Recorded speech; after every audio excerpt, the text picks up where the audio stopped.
دلوقتي انا جايب لكم تاني ارخص مكان تقدر تقضي فيه ايام كويسه في الغردقه. النهارده هنتكلم عن المدينه الشبابيه بالغردقه. ان شاء الله المكان ده هيتفتح الاسبوع الجاي حصريا، والكلام ده على قناتي وعلى مسؤوليتي. سعر السرير للفرد بالضريبه ب 113 او 114 جنيه. تمام. طبعا المكان ده في منطقه الاحياء، بيبص على البحر مباشره. صالات ترفيهيه، في بلياردو، بينج بونج، كافيتريات، في وجبات غدا، وجبات عشاء. المكان من جوه فندقي، مكان رائع جدا جدا جدا. للاسف مش هنعرف نصوره دلوقتي لان لسه لم يتم الافتتاح رسميا، فقلت اعمل لكم الفيديو ده عشان اللي هينزل الغردقه. المكان ده هيتفتح ان شاء الله اول 9. اي حد ناوي ينزل الغردقه بعد كده يسال على المدينه الشبابيه اللي في منطقه الاحياء. سعر السرير ب 114 جنيه. لو هتاخد الغرفه 3 سراير مكيفه، واي فاي، ثلاجه، تلفزيون، حمام سخن وساقع، حمامات مستقله، فده يعتبر ارخص مكان تقدر تقضي فيه ايام في الغردقه كويسه جدا وما تصرفش كتير. هروح بقى دلوقتي في جنب المدينه الشبابيه في بيوت الشباب، فهنشوف بقى لو عرفت اخش اصورها لكم جوه. دي سعر الفرد ب 70 جنيه بس. ده الريسبشن هنا في بيوت الشباب. هنا الريسبشن، هنا الاستقبال. وهنخش بقى نشوف المطبخ، المطعم اللي الناس بتاكل فيه. وطبعا احنا قلنا سعر الوجبات 50 جنيه الوجبه.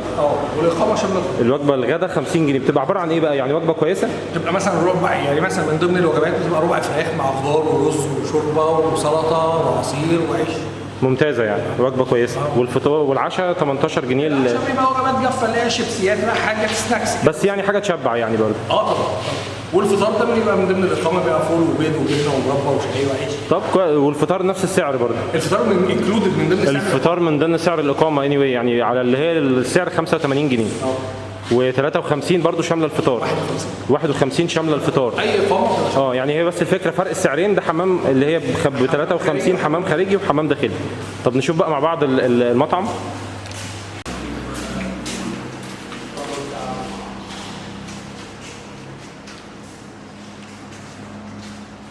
ده المطعم اهو.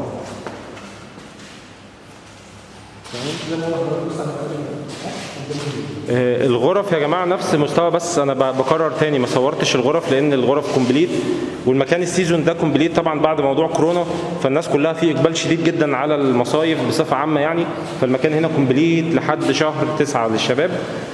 فبعد كده بقى طبعا الغردقه معروف ان هي مشتى، فللناس اللي عايزه بقى تيجي بعد كده يتصل بالتليفون الاول. معلش قول لي الرقم تاني.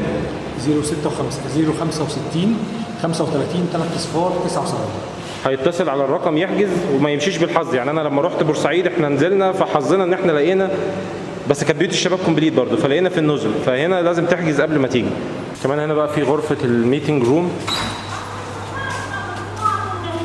فيها في بلياردو اهو، تلفزيون، لو الغرفه مكيفه طبعا كل الغرف هنا مكيفه سواء بحمام داخلي او خارجي. وهنا برضو مكيفه وبلياردو. البلياردو ده بقى بيحجزوا بالساعه؟ بيحجزوا بالساعه ولا ده اي حد عايز يلعب بيلعب؟ بالحجز. الغرف هنا انا باكد نفس مستوى نزل شباب بورسعيد. اللي ما شافش الفيديو هسيب لكم الفيديو في الديسكريبشن. نفس مستوى الغرف بالظبط. وهنا دي مكان بس عشان الناس تصلي فيه. فمعانا النهارده استاذ سامح مدير النزل هنا، وهيعرفنا بقى ان شاء الله التفاصيل بالكامل. سعر الغرف ايه، سعر الفرد كام، ايه الخدمات اللي موجوده هنا. وهنا المكان زي ما استاذ بس علي صوتك بس شويه عشان ما جبناش هو هنا المكان بيتكون من 42 غرفه، فيهم 14 غرفه حمام داخلي، وبقيه الغرف 28 حمامات خارجيه. احنا طبعا بنستقبل اي حد، مش معنى ان هو جمعيه بيوت شباب او بيت شباب انه بيستقبل الشباب بس او سن معين، لا احنا بنستقبل افراد، اسر، مسنين، اطفال، كل فئات المجتمع. بنقدم طبعا الاسعار المعروفه عن بيوت الشباب، ان احنا بنقدم اسعار في متناول الجميع، وفي نفس الوقت بنحاول نقدم اقصى خدمه ممكنه نقدر نقدمها. مش هنقول ان احنا نقدر نوصل لخدمه الفنادق، بس احنا بنحاول نقدر نقدم اقصى خدمه بناء على الامكانيات اللي متاحه قدامنا. بالنسبه للمكان هنا هو في 3 سكاشن. السكشن الاولاني سكشن الشباب، ده بيبقى غرف 4 سراير حمامات خارجيه، وده الفرد حاليا بيكلف 51 جنيه شامل الفطار. بالنسبه زيه برضه في سكشن الفتيات بنفس السعر. السكشن العائلي الغرف بتبقى 3 سراير ودي حمامات داخليه، وسعر الفرد فيها 85 جنيه. الغرف كلها مكيفه ان كان حمام خارجي او حمام داخلي. زي ما حضراتكم شفتوا المبنى كل الغرف ال 42 غرفه الفيو بتاعها للبحر، بتفتح الشباك بيبقى البحر قدامك. بنقدم طبعا التغذيه بتاعتنا ان الاقامه بتبقى شامله وجبه الفطار، الغداء الوجبه بتبقى ب 50 جنيه، والوجبات العشاء دي بتبقى وجبات جافه الوجبه ب 18 جنيه. في حاليا دلوقتي احنا عاملين او اداره الجمعيه عامله بالنسبه لبيوت شرم والغردقه نظام اسمه نظام الباقه. الباقه دي بتقول ان حضرتك بتنزل 3 ليالي مبيت بفطار وغدا وعشاء، بفطار وغدا، ودي بيبقى عليها خصم. مثلا لو قلنا فرد في الغرفه الحمام الخارجي ال3 ليالي بتوعه بيعملوا 303، هو بياخدها حاليا ب 250 جنيه بدل 303. ده بالنسبه لو فرد واحد لحد 9 افراد. لو العدد زاد لحد 35 فرد ليهم تخفيض اكتر من 35 فرد ليهم تخفيض اكبر من كده، وممكن بيوصل لحد 23% على توتال المبلغ. احنا حاليا البيت مستواه نقدر نقول مقبول. في خطه ان شاء الله لرفع كفاءه الغرف. الغرف الشباب كلها حمامات خارجيه. حاليا احنا بنحاول هيبقى في خطه ان شاء الله ان كل البيت ال 42 غرفه يكونوا حمامات داخليه. غرف العائلات في غرف من بعض الغرف اترفعت كفاءتهم. كل الغرف العائليه متاح فيها ثلاجه، وقريب ان شاء الله هيبقى فيها كمان متاح فيها الشاشه بتاعتها. والحمد لله السيزون ده احنا يعني الحجوزات اشتغلت والناس نقدر نقول متقبله الوضع اللي احنا فيه. يعني كومبليت لحد امتى؟ انا مثلا بالنسبه لي العائلات كومبليت لحد 15/10، والشباب حاليا لحد 12/9. يعني اللي عايز يحجز معاكم يحجز عن طريق بقى، يعني مثلا عايز احجز من القاهره او من اي محافظه احجز؟ لا، هو حضرتك بتتصل بينا اتصال مباشر عن طريق ارقام تليفوناتنا. تمام. في ارقام ممكن تقولها دلوقتي؟ رقم التليفون بتاع الريسبشن 065 35 79.